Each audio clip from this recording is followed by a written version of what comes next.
The war in Afghanistan draws to a conclusion as the Taliban overrun Kandahar and threaten the United States Embassy in Kabul. And the American Academy of Pediatrics says kids don't need to see human faces anymore. I'm Ben Shapiro. This is The Ben Shapiro Show.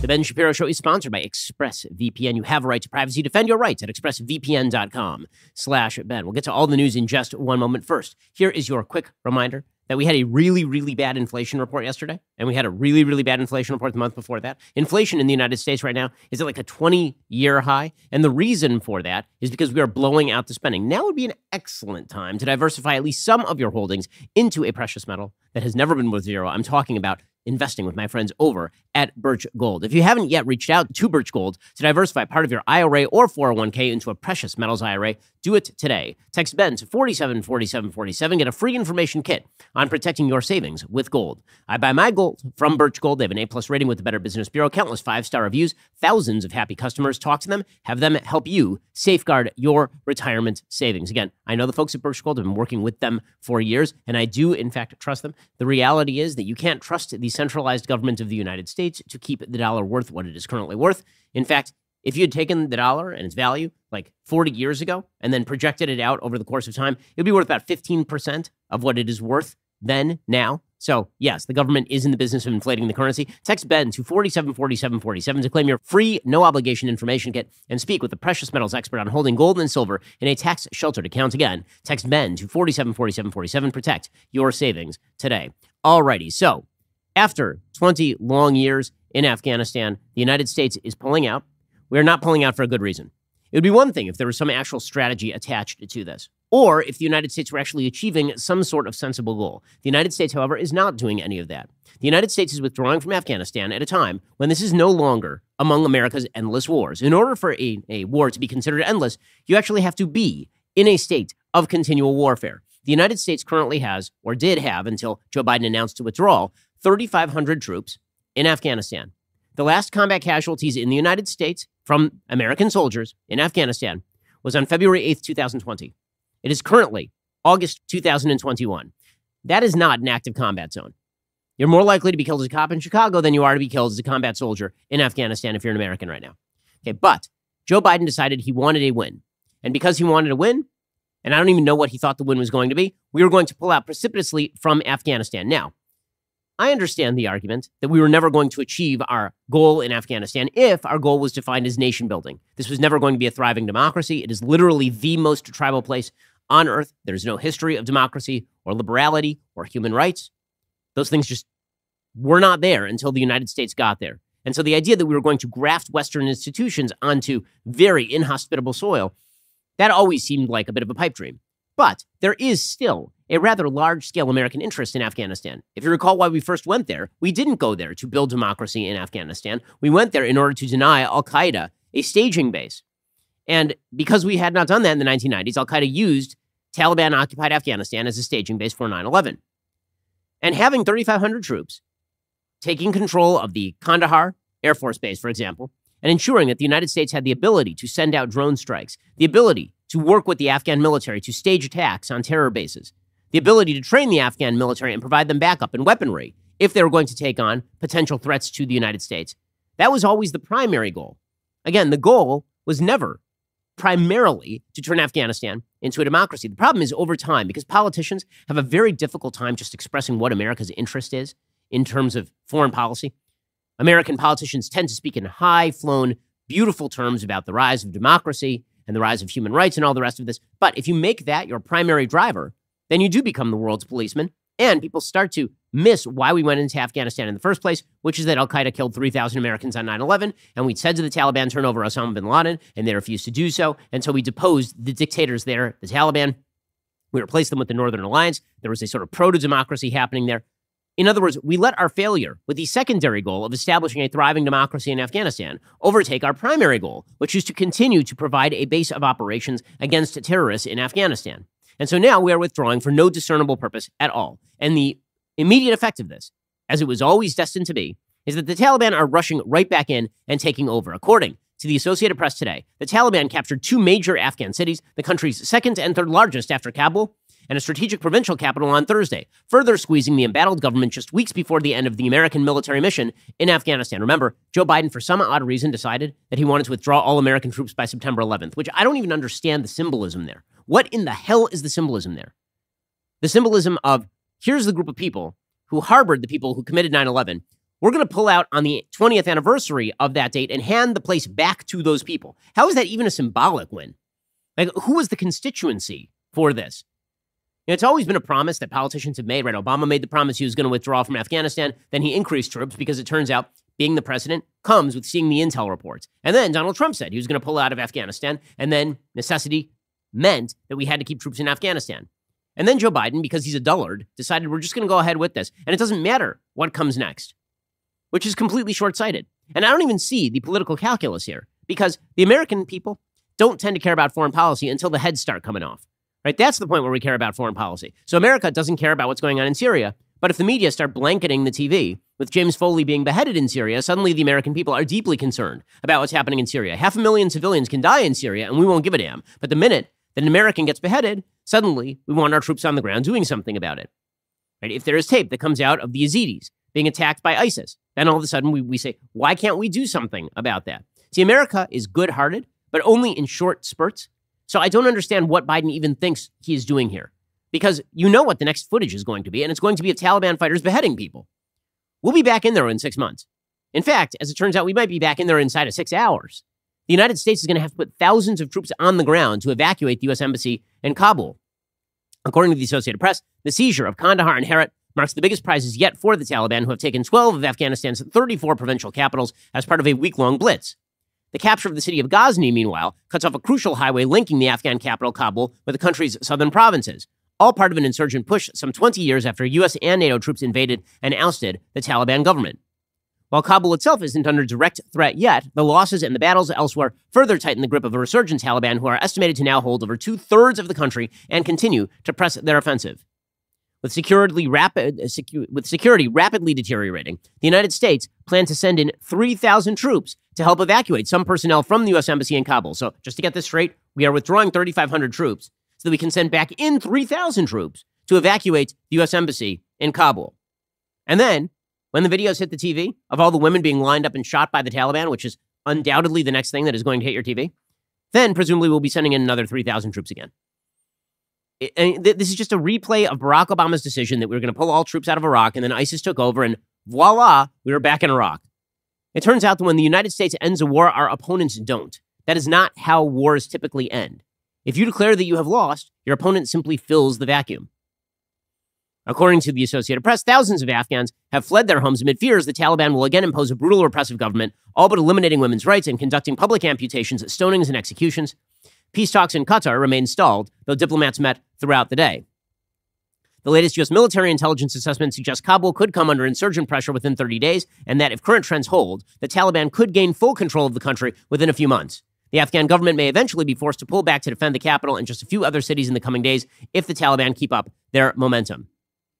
The onslaught represents a stunning collapse of Afghan forces and renews questions about where the over $830 billion spent by the U.S. Defense Department on fighting, training those troops, and reconstruction efforts went, especially as Taliban fighters ride on American-made Humvees and pickup trucks with M16s slung over their shoulders.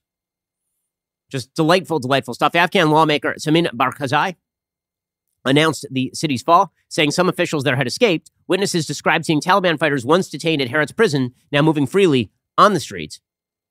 In Kandahar, the Taliban seized the governor's office and other buildings. Witnesses said the governor and other officials fled the onslaught, catching a flight to Kabul. They declined to be named publicly because the defeat has yet to be acknowledged by the government. The Taliban then opened up all the prisons and let out all of the Taliban fighters who were there. Ghazni Provincial Council member Aminullah Kamrani alleged the provincial governor and police chief made a deal with the Taliban to flee after surrendering. Taliban video and photos purported to show the governor's convoy freely passing by insurgents as part of the deal. The Afghan Interior Ministry spokesperson, Mirwais Stanekzai, later said the governor and his deputies had been arrested over that alleged deal. The officials could not be immediately reached for comment. So this is a full-scale disaster area. The U.S. Air Force B-52 bombers, F-15 fighter jets, drones, and other aircrafts were involved in fighting across the country. So for all the talk about how we weren't involved in the fighting anymore, it turns out that we are involved in the fighting. We're just now losing. So well done, everybody. Also, NBC News is acknowledging that al-Qaeda is rushing back in. Who could have predicted this except for every single sentient human being? Of which Joe Biden doesn't belong in that cadre. He is not a sentient human being any longer. He is a houseplant. But reality remains reality. According to NBC News, with the Taliban steamrolling across Afghanistan, U.S. defense officials are concerned a Taliban takeover of the country will allow al-Qaeda to rebuild and consolidate, creating security concerns well outside Afghan borders. Nearly 20 years after it planned the September 11th attacks from Afghanistan, al-Qaeda has a diminished presence in the country. Senior officials say it's only 200 or 300 members. Or as Barack Obama might say, it's the JV squad, until it's not the JV squad anymore. One of the officials said they're not really very large or what we would consider a capable contingent, but the security vacuum left by the withdrawal of U.S. military forces could create an opening for al-Qaeda and other terrorist groups to reorganize, the officials say. If the Taliban take over the government, intelligence about al-Qaeda is likely to become even scarcer.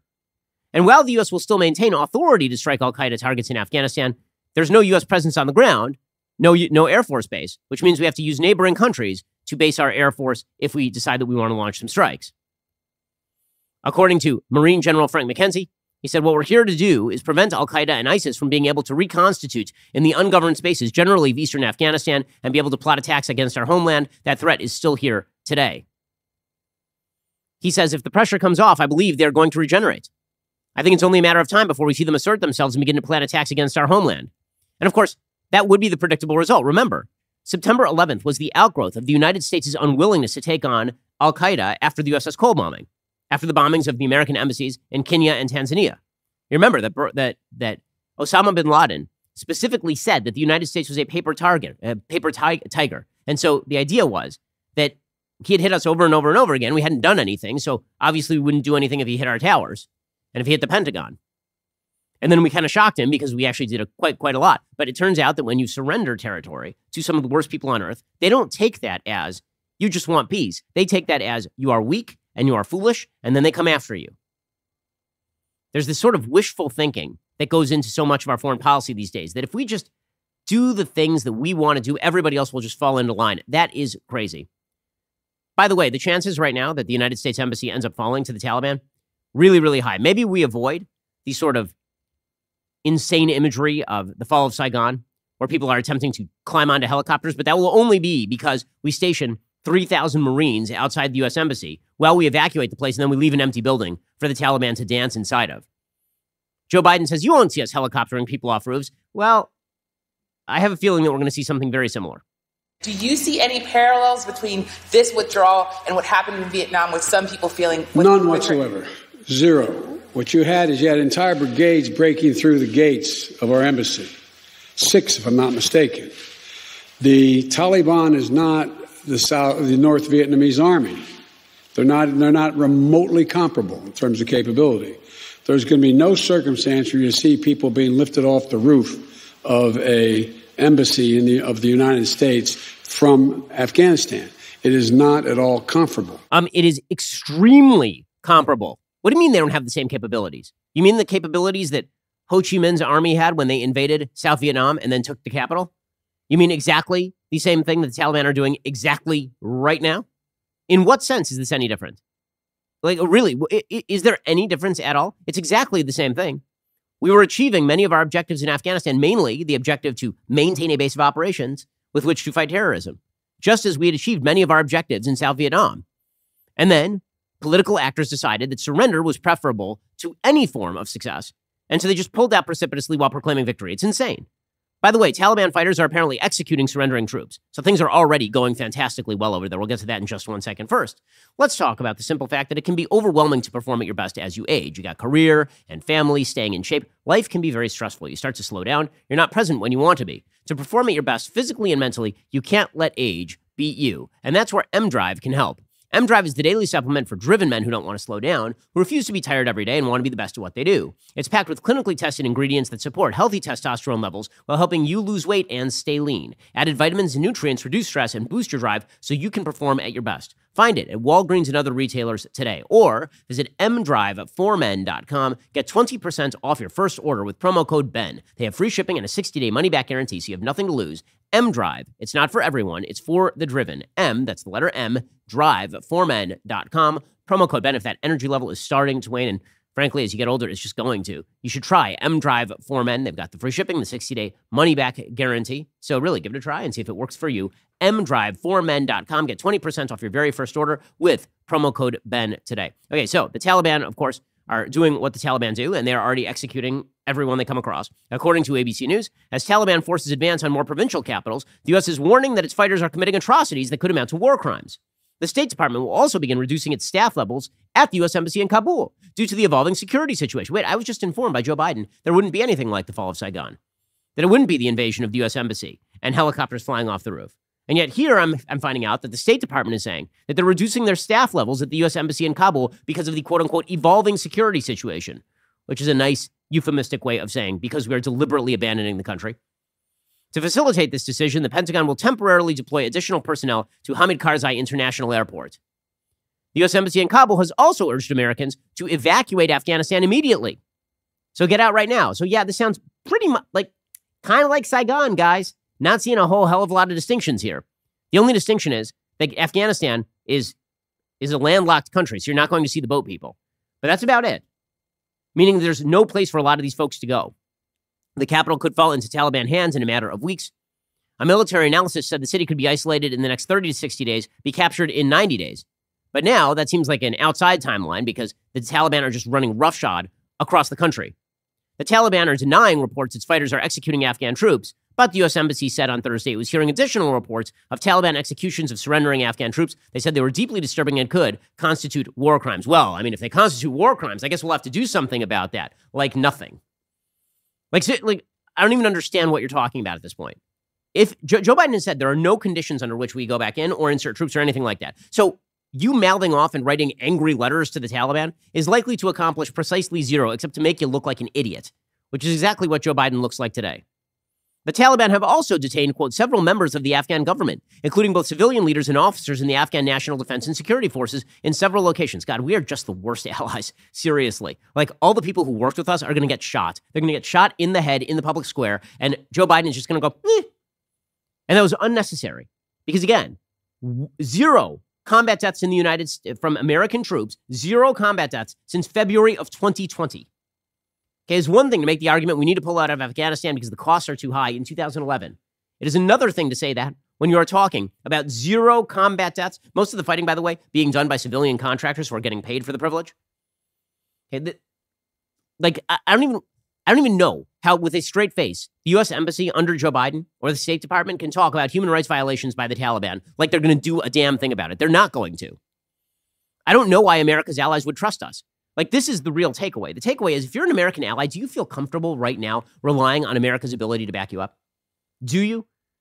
The people of Hong Kong relied on the West to back them up, and now they are all living under the tender mercies of communist rule. The Kurds relied on the United States to protect them. That didn't work out particularly well for the Kurds.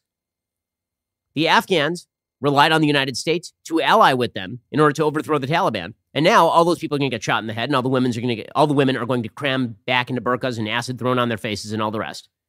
Like, who takes the risk of doing anything in alliance with the United States when the United States acts like this?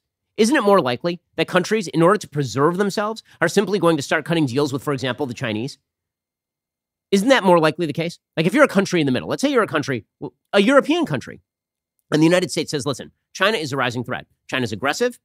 They are vindictive. They pursue human rights abuses. They're some of the worst people on the planet in the Chinese government. And we need you to help us isolate the Chinese. If you're an American ally, and let's say you're an American ally in the Middle East, like the Saudis or the Israelis, or let's say that you're an American ally in Europe, like the Germans or the French, why in the world would you rely on the United States to back your play? I just don't understand. It doesn't make any...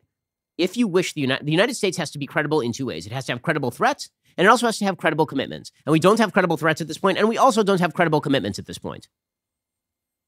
The arrests, by the way, contradict the Taliban's claim to support a negotiated settlement and contrast the Taliban's own rhetoric providing for the safety of Afghan leaders and troops in areas recently seized by the Taliban, according to the U.S. Embassy. Critics are saying the Biden administration is foolish to count on promises made by the Taliban in Qatar, while Taliban continues to just run roughshod over the entire country and do whatever the hell they want. Secretary of State Antony Blinken told ABC News the reported atrocities were, quote, deeply, deeply troubling, but the administration has not taken any action to punish the group for them. In fact, the administration just sounds weak and pathetic. Okay, I'll give you an example. Here's how weak and pathetic the administration sounds. Here's Jen Psaki from the White House talking about the Taliban and their human rights abuses. The Taliban also has to make an assessment about what they want their role to be in the international community. And I know that Ambassador Khalilzad made comments when he was at the political negotiations yesterday, making clear that the international community is going to watch closely how the Taliban behaves. They have a range of tools in their arsenal as well to take steps should they choose. Oh, boy. What are you going to do? Leverage economic sanctions against a bunch of cavemen from the 8th century? I'm sure they're quaking in their boots. They've been living in caves for the last 20 years. I'm sure they're really going to be upset if you guys set economic sanctions on the Taliban. Wow. Don't threaten them with a good time. I mean, seriously, this is unbelievable. Like, they have to decide. I'm pretty sure the Taliban decided a long time ago whether they wanted to be members of the international community. Such putzes over here in this administration. It's just unbelievable. Like, it's insane. They have to decide. Well, I mean, they do have to decide that. It's like, okay, so you got the serial killer in the corner, and he's holding the woman in the closet, and every so often he goes in, and he brings another victim, and then he just kills one. That guy, and we know he's doing it, that guy over there, we have to decide whether that man is going to have to decide whether he wants to be part of the international community. He's going to have to decide whether he wants to be welcome at bingo night. Or, alternatively, he's just going to do whatever the F he wants because you just signified that you don't care. Don't pretend you care when you don't care. If you want to own it, own it. Seriously, if you don't care about what's happening there, just say you don't care about what's happening there. That's at least an argument.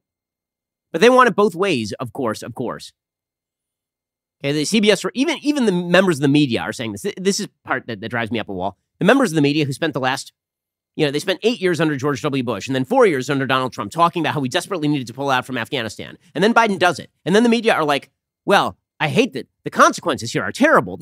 Yes, you guys made those consequences. Congratulations. Slow clap for all you morons. But here's the CBS reporter saying to the State Department spokesperson, you keep saying you're with the Afghan people. I'm noticing that you're not while they get shot in the face. I respect you, and we know you have a job to do. But there is no way you can sit there and say that the people of Afghanistan, watching the Taliban take over provinces, watching their country crumble, are now going to watch American diplomats get on military planes and leave the country, that sends a signal that the U.S. is with them in the long haul, diplomatically. Look at what we've been doing. Look at the investment we have made in Afghanistan. Look at the investments, however you measure it. Okay, everyone is laughing at these people. And they should be laughing at these people because they're pathetic. Okay, in just 1 second, we'll get to more of this because it's an ignominious end to this war. And again, to what basically was just a continuous peacekeeping mission. That's all this was in Afghanistan. It's pretty incredible. We'll get to more of it in a second. First, most of my listeners already know this, but Vincero is the premier maker of men's and women's lifestyle products. We're talking sunglasses, wallets, watches, jewelry.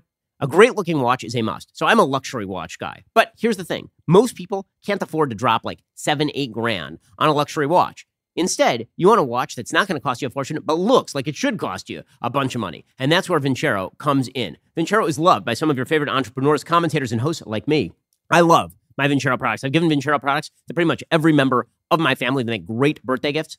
These are hands down the best products you can get for this price point. When you pick up one of their watches or sunglasses, you immediately know you got more than you paid for. It is the best value for your money, guaranteed, which is why they offer a 5-year warranty and a 365-day return policy because they stand behind the products they make. Right now is the perfect time to shop Vincero because right now is their big anniversary celebration. This won't just be the biggest sale of the year, but the biggest sale in Vincero history. It's up to 25% site-wide. You won't be able to get a Vincero watch at a more affordable price outside of this sale. They even have a brand new anniversary automatic watch they just released, and I love my automatic watches. Head on over to vincerocollective.com/Shapiro. That's VINCERO collective.com/Shapiro. No code required. Your discount will be automatically applied at checkout, but only if you use that specific website, vincerocollective.com/Shapiro. Everything on the site is up to 25% off. No exclusions. That includes sunglasses, wallets, and bracelets. Go to my link. Check out Vincero's big sale today. Alrighty, so this is all, it's amazing to watch this administration spin as though they're just not abandoning these folks. And again, you want to abandon them, make the case. Make the case why they should be abandoned. Make the case why the sacrifice that we are currently undergoing, not the sacrifice we underwent for the last 20 years, the sacrifice we are currently undergoing is unnecessary. I haven't heard virtually anybody make that case. I keep hearing phrases like endless wars thrown around without recognition of the fact that we had 3,500 troops on the ground and 0 combat deaths in the last 18 months. Like, I keep hearing phraseology thrown around about, look how much money we've already spent, which is sort of like saying that you buy a house, and let's say the house is a money pit, like it's a complete money pit, and you spend hundreds of thousands of dollars to upgrade this house, and it's eaten up your savings. So after you're done, right, and now you're living in the house, it's got some maintenance issues, but, you're living there and you've already spent a lot of money. So you decide, you know what? Because I spent a lot of money here over the last 10 years, I'm out now. And you just abandon the house. That makes no sense. Why would you do that? Again, the question is not what we've spent in the past or whether that's justified. There are serious questions about that. The question is, why are we leaving now? And the answer is because Joe Biden is a boob, a rube, and a moron. That is the answer. There's no other answer that is possible. You know that he's gone completely wrong when even the Washington Post editorial board is like, guys, this dude is screwing things up in a radical way. The Washington Post, their editorial board, they put up a piece titled, Afghan lives ruined or lost will be part of Biden's legacy. Yeah, no bleep. According to the Washington Post editorial board, Mr. Biden called it quits, he says, because after 20 years of trying to get Kabul to govern effectively and fight harder against the Taliban, there was still no outright victory or prospect of one. But the United States was stalemated, not defeated. There's a difference, and how big a difference may soon become tragically apparent. In addition to preventing terrorists from using Afghanistan as a base for another 9/11, the United States achieved, or at least oversaw, real progress for the people of Afghanistan. When the Taliban ruled between 1996 and 2001, it forbade schooling for girls. By 2015, the last year for which World Bank data exists, more than 50% of girls attended first grade. In 2006, the co-ed American University of Afghanistan, which now enrolls over 1,700 students, opened in Kabul, supported by U.S. government funds. It has partnerships with Stanford, the UCs, University of California, and the University of Nebraska. A massive terrorist attack in 2016 forced the AUAF to close. It courageously reopened in 2017. Most Afghans live in unfathomable poverty, but today's per capita income of around $550 per year is still a 66% improvement in real terms since 2002. Biden surveys the impending disaster and absolves himself of any responsibility. He says it's up to Afghan leaders to come together. He said they've got to fight for themselves. The truth is they had been fighting, but the United States had trained them to do it with the support of U.S. advisors and contractors. Suddenly, all the support is just gone. The Biden administration says it will take care of people who work directly for the United States. In a real sense, though, this country assumed at least a partial responsibility for the Afghan people, and now we are abandoning them. Of course, that is very largely true. And, the video coming out from Afghanistan is not pretty. The BBC has a report about what life is like under restored Taliban rule. Suffice it to say, it doesn't look like people living in Brooklyn. The market is still busy. Women have apparently been allowed to come here without male companions if they need to. But elsewhere, Taliban commanders have reportedly banned them. Since if they don't wear the burqa, there is no problem. They can wear the hijab. There's no compulsion to wear the burqa if the head is covered by a hijab. Oh, well then. The next day, a young woman was killed close by, allegedly for wearing immodest clothing. Many fear the Taliban want to resurrect their practice of brutal punishments. They insist they were not responsible for this flogging, supposedly filmed last year. Many people here in Afghanistan and around the world would be horrified at the idea of a society where hands are cut, women are stoned to death. He says, we're being misjudged. Is it better to let these crimes go unpunished? You mean the crime of walking around without your head covered in a bag? Like that crime right there? Yeah, things are going beautifully over there. By the way, how pathetic is America right now? Here's how pathetic America is. This story is unreal. Okay, this is from the New York Times. U.S. asks Taliban to spare its embassy in coming fight for Kabul. We are begging the worst people on the planet, the Taliban, to at least give us the optical grace of not burning down our embassy. It's okay if you take over the country and you kill all of the people who worked with us and you acid all the women who go to school and you beat people in the street and sometimes shoot them in the street. That's all okay. Please, if you could just not burn our embassy so there aren't these ugly pictures on CNN that get people mad at us, that would be amazing. Pathetic, with a capital P. According to the New York Times, American negotiators are trying to extract assurances from the Taliban that they will not attack the U.S. embassy in Kabul if the extremist group takes over the country's government. And everyone wants to receive foreign aid, 3 American officials said. Foreign aid? The F you talk to the Taliban? What? Don't burn our capital if you ever want us to sign you a check. Under what circumstances would we be signing checks to the Taliban? The people who literally are murdering all of the people we allied ourselves with. This is legitimately one of the most pathetic things I've ever heard in terms of American foreign policy. We are now begging the Taliban, a ragtag group of 8th century primitives, we are begging them to not burn our capital, to not burn our embassy, because if they burn our embassy, maybe we won't sign them a welfare check. According to the New York Times, the effort led by Zalmay Khalilzad, the chief American envoy in talks with the Taliban, seeks to stave off a full evacuation of the embassy as they rapidly seize cities across Afghanistan. On Thursday, the State Department announced it was sending home an unspecified number of the 1,400 Americans stationed at the embassy and drawing down what the agency's spokesperson, Ned Price, described as a core diplomatic presence in Kabul.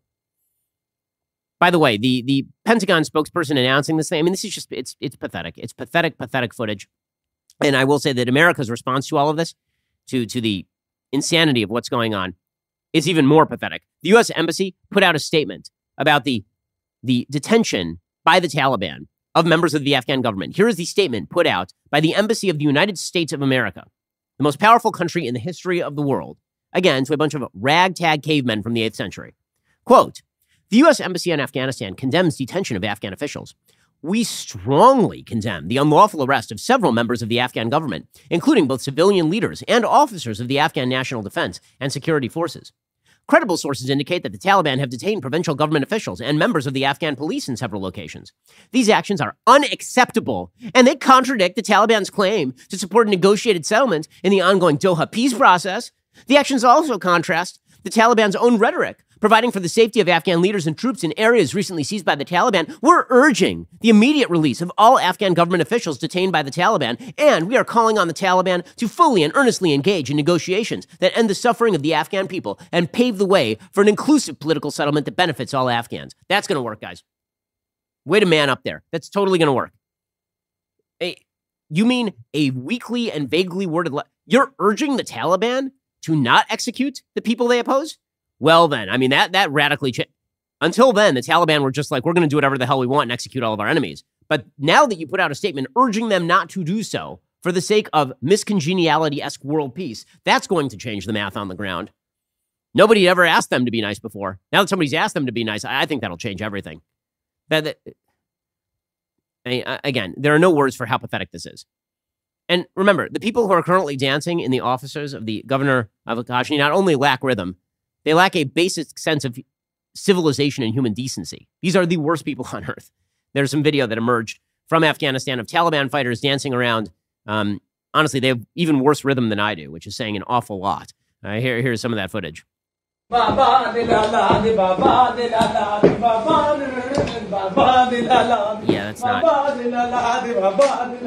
that's not good dancing. I mean, I will say. Apparently good at humiliating the Biden State Department, very bad at dancing. Also, that music is not. Okay, that's enough of that. Okay. Meanwhile, by the way, the vacuum is being filled. Remember, Afghanistan is not the only country on the planet, and the Taliban aren't the only group we have to worry about. China is now preparing to recognize the Taliban because China is completely transactional. China is entirely transactional. Understand that us abandoning Afghanistan does not mean that some group we'll never hear of again is going to take over. It means that the Chinese government will cut a deal with the Taliban to extract natural resources. The Chinese government will strengthen itself. If you think of China as a serious long-term threat to the viability of the American project, which you should because they're incredibly aggressive, then it should trouble you that China has now extended its tentacles ever more westward. According to U.S. News, China is now preparing to recognize the Taliban as the legitimate ruler of Afghanistan if it succeeds in toppling the Western-backed government in Kabul. The U.S. News has learned, a prospect that undercuts the Biden administration's remaining source of leverage over the insurgent network as it continues its startling campaign to regain control.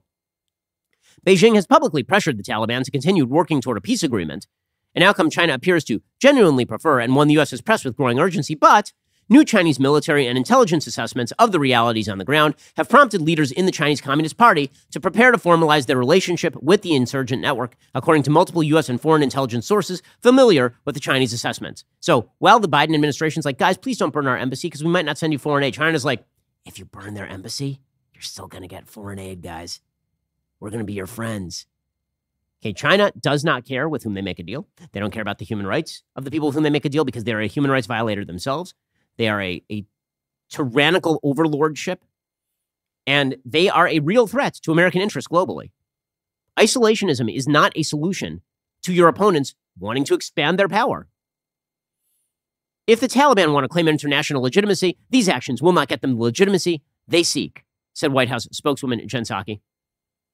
They should devote the same energy to the peace process as they do to the military campaign, or alternatively, they could ignore you and then just make a deal with the Chinese. So all of this is going extremely, extremely well. This is a massive failure on the part of the Biden administration, and they need to own it. They need to own it in the same way that Barack Obama had to own the rise of ISIS. This is way worse. This is way worse. At least you can make an argument with regard to ISIS that ISIS was a small ragtag band when we pulled out of Iraq. This is significantly worse. We all know what's happening in real time. This is not like we leave and then ISIS gradually rises and suddenly 6 months later we're worried about it. We're watching the bad guys take over Kabul now. And Biden is like, well, Matlock's on. Amazing stuff. All right, in just 1 second, we'll get to the continued madness over COVID, and it grows increasingly mad. I mean, it's just, the insanity is never, I don't think that our centralizing bureaucracy is ever going to stop. Ever, ever, ever. First, let's talk about a simple fact. You need home insurance. Everybody needs home insurance. In fact, in many states, it's mandatory. If you buy a home, you need home insurance. Why wouldn't you competitively shop that? Policy Genius makes it easy to compare home and auto insurance in one place. They can help you find home and auto coverage similar to what you have now, but at a lower price. They've saved their customers an average of $1,250 per year over what they were paying for home and auto insurance. They've saved their new customers an average of $435 per year on auto insurance, and they've saved new customers an average of $350 per year on home insurance. That's a lot of money. Head on over to PolicyGenius.com/Shapiro Home, answer a few quick questions about yourself and your property, and then Policy Genius will take it from there. They'll compare rates from America's top insurers, from Progressive to Allstate, and find your lowest quotes. The Policy Genius team can look for ways to save you more, including bundling those home and auto policies. And if they find a better rate than what you're paying right now, they'll switch you over for free. There's a reason they have 5-star reviews, thousands of them across Trustpilot and Google. Head on over to PolicyGenius.com/Shapiro Home. Get started right now. Policy Genius. When it comes to insurance, it's nice and very, very important to get it right. Go check them out right now at PolicyGenius.com/Shapiro Home to get started today. Alrighty, we'll get to everything COVID-related in just 1 second. First, it is that incredible time of the week when I give a shout-out to a Daily Wire member. Today, it's Anthony Thomas on Instagram, who understands quality parenting and quality products in this magnificent picture. Anthony's young son is out on the links holding his golf club in one hand and the world's greatest beverage vessel in the other. The caption reads, "Nothing keeps my sweet tea cold on the golf course quite like my leftist tears tumbler. Dad may not let me listen to all of Ben Shapiro, but he does talk to us about a lot of the topics.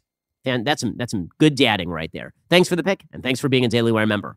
Also, you may have noticed that America is at a turning point, that the authoritarians seem to be on the ascendant in pretty much every area of American life, from the institutions that you work for, to your social media institutions, to your media, and yes, to your local, state, and federal governments.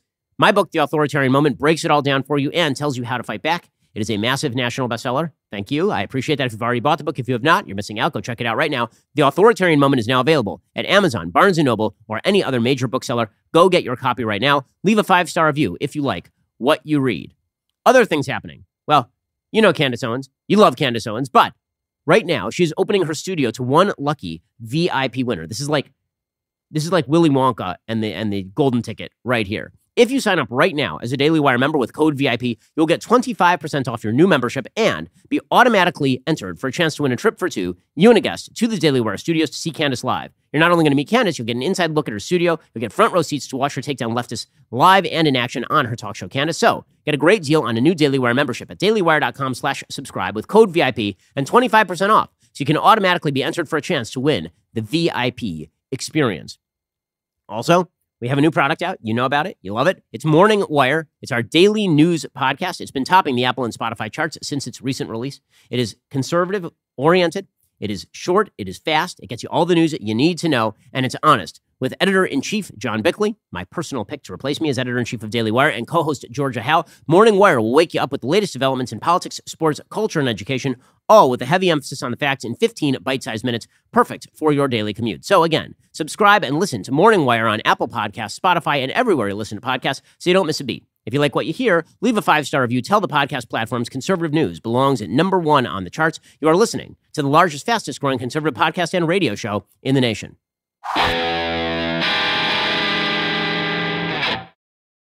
Alrighty, meanwhile, everybody is panicking about COVID. The panic continues. How bad is the panic at this point? The Philadelphia mayor has now ordered the unvaccinated in Philadelphia to wear not one, but 2 masks. In fact, probably the Philadelphia mayor, Jim Kenney, he should order them to wear infinity masks. Like, it'll just come off their face, go all the way around the world until it hits them in the back of the head again. Like, that's the only way to truly know that we are safe from COVID. He is now announcing, beginning September 1st, all government employees must be fully vaccinated or they will be required to double mask when working in enclosed spaces. But wait a second, why do we need a double mask? I was told that single masks are good. I was told even that if you even question the efficacy of single masks, then you would be thrown off of YouTube, right? But he's saying you need double masks. Or as Anthony Fauci says, if one mask is good, perhaps a second mask would be even better. Or maybe a third, or maybe a fourth, maybe a ninth mask. Really, really exciting stuff. By the way, the vaccines continue to be extremely effective against death, which is the only thing that I care about. No one at any point has explained to me how the moral compass here is supposed to work. What's the end goal? What's the limiting principle? Really, there is no limiting principle. By the logic of the lockdown advocates and the mask vaccine advocates and the vaccine mandate people, the logic seems to be that so long as disease is with us on planet Earth, you must mask up, vaccinated or unvaccinated, which means you will be masking up until the end of time. End of story. And your kids will be masking up until the end of time to prevent deaths that are entirely preventable so long as you get the vaccine. Like, what? There's no logic here. None. And yet, the left has just gone back to the playbook. The playbook is, if you are in favor of any level of human freedom at all, you're pro-death. This is Joy Reid being her usual idiotic self. The governor of Florida, Ron DeSantis, he's leaving Florida this weekend to go do a fundraiser on a sheep farm in Nevada. That's what he thinks is important for himself to do. You've got lawsuits in Texas in which Travis County, a judge has batted down the governor of Texas. The reality is these governors are taking a stance in favor of death. And I don't understand the calculation to do that. Well, because they're not. They're not. They're balancing more than one factor. Those factors include your right to human liberty. I understand that all you folks don't give a damn about liberty. You don't care about freedom. I mean, Arnold Schwarzenegger said it yesterday. He literally said, I don't care about freedom. Your freedom is stupid to me. It's like, well, I care about the freedom. And you should also care about, like, that sort of language is not particularly useful. But again, the notion is that you can do whatever you want to the unvaccinated because they are the real problem here. They're a real problem for them. Okay, meaning if you're unvaccinated, this is the decision you have made. And literally every person I know who's not vaccinated has not asked me to mask up. I'm vaccinated. They've never asked anything of me. It's only members of the government who are asking something of me. It is only members of the liberal media who are asking something of me, not the unvaccinated. The unvaccinated are willing to undergo whatever risk they are willing to undergo. And that now means that that is their problem. Because again, the vaccines remain incredibly effective, despite all of the COVID panic being propagated by the media. The headline at Drudge right now, I kid you not, the headline is, Vaccine Effectiveness Spooks System. That is the giant headline. Well, why? Why is that spooking the system? According to Axios, the Biden administration is intensely scrutinizing coronavirus vaccines' effectiveness over time, facing the daunting task of timing booster shots right while still convincing the unvaccinated that getting the jab is worthwhile. Well, no, if we find out that the antibodies wane over time and that there's no T-cell immunity that is provided, then people will go get vaccinated again because they got vaccinated in the first place. Preliminary findings from the Mayo Clinic show that the Pfizer vaccine is preventing significantly fewer infections now than it was before the Delta variant. But who cares? Apparently, the study has raised alarm bells within the Biden administration. But again, I ask, who cares? I don't care that Pfizer is not preventing you from getting the thing if you're vaccinated, because Pfizer is preventing the only thing I care about, which is not dying. I don't need to. If I get a mild cold because I get infected with COVID after being vaccinated, I feel like I've dodged the bullet here. We don't even measure how many people get a cold in the United States every year because no one cares, gang. And yet the idea here seems to be that we have to measure case counts. So the big question, according to Axios, if the vaccines are losing some of their punch against mild infections now, will they eventually become less effective against severe disease? Well, when you provide me evidence that they are and that I need to take a booster, I will go get the booster. How about that? Right now, they're still really effective against preventing you from being dead. In Texas, there have been 291 vaccinated people hospitalized, which accounts for 0.2% of all COVID hospitalizations. There have been 52 breakthrough deaths, accounting for 0.4% of all deaths. The hospitalization rate for the vaccinated in Texas is 4 per 100,000 people. For the unvaccinated, it's 735 per 100,000 people. In fact, in Texas, this is according to Mediaite, unvaccinated people in Texas are 185 times more likely to be hospitalized, and they are 85 times more likely to die from COVID. So get the vax or don't get the vax. That's all. And here's the thing that's so ironic about all this. The media, the same media who are ripping on Ron DeSantis, look at the Texas and Florida. I've noticed that they have nothing to say about Louisiana, where the governor is a Democrat. Also, you will notice that the media have a very different take on you, depending on your identity, if you decide not to get vaccinated. So if you're a white rural Trump voter from Tennessee, you're bad and evil and endangering everyone, and the epsilon variant, the phi variant may eventually come from you. However, if you're a black inner city person, you decided not to get the vaccine, this is because you have a justified suspicion of the government. According to the New York Times today, quote, why only 28% of young black New Yorkers are vaccinated? As the Delta variant courses through New York City, many young black New Yorkers remain distrustful of the vaccine. A construction site safety manager in Queens said that as a black man, he was more worried about the prospect of being stopped by the police than he was about getting COVID-19. A grad student, by the way, that's crazy. Okay, I'm sorry, that's crazy. Like, your chances of being shot unarmed by the police in the United States as a black man, fewer than 20 people in the United States meet this definition every year in the United States. You know how many black people have died of COVID-19? Many, many, many. Because lots of people have died overall from COVID-19. A graduate student in the Bronx who had not gotten vaccinated said her worst fears seemed confirmed when a vaccine that the government was directing to black and poorer neighborhoods was briefly suspended over a small number of dangerous blood clots. And a civil rights activist in the Bronx said he grew suspicious when he heard last year that politicians were prioritizing minority neighborhoods for COVID vaccines. So, in other words, this civil rights activist, a Black Lives Matter activist named Hawk Newsom, who you've heard of, he's 44, he said that he got suspicious of the vaccine specifically because the government was trying to make sure that black people got it. So in other words, if the government does not try to make sure that black people especially get it, it's because systemic racism. But if the government tries to make sure that black people get it, also systemic racism, because maybe the government is trying to target you. Since when does America give anything good to black people first, said the activist Hawk Newsom. All three situations, according to the New York Times, reflect a trend that has become a major concern to public health experts. Young black New Yorkers are especially reluctant to get vaccinated, even as the Delta variant is rapidly spreading among their ranks. City data show only 28% of black New Yorkers aged 18 to 44 are fully vaccinated, compared to 48% of Latino residents and 52% of white residents in that age group. This vaccination gap is emerging as the latest stark racial disparity in an epidemic full of them. This is a major public health failure, said Dr. Dustin Duncan, an epidemiologist and Columbia University professor. God, the soft bigotry of low expectations is just incredible, isn't it? So if you're a rural white voter, then this is because you are a dum-dum and a moron and you voted for Trump. If you're a black urban voter and you decided that you weren't going to get vaccinated, this is a public health failure. Everyone else, the system failed you. And if the system tried to get you to take the vaccine, it's because the system might be racist. My God, the media are terrible at this. And not just terrible at this, damaging at this. When you grant legitimacy to this particular point of view, are you surprised when people then don't get vaccinated? Utter insanity and madness.